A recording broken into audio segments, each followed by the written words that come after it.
আমি বলছি সে বেনামাজি, আর এটা অত্যন্ত খারাপ গুণ। সে আল্লাহর সামনে মাথা নত করবে না, এটা তার অহংকার।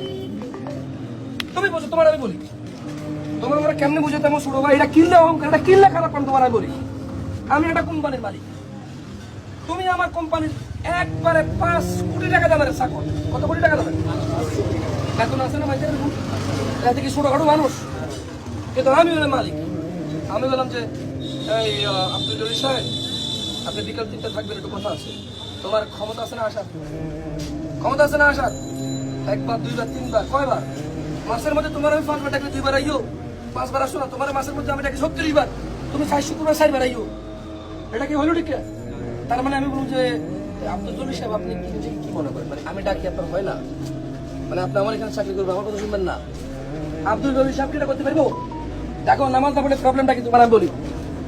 আল্লাহ তাআলা বলতেছেন হাইয়া আলাস সালাহ, এটা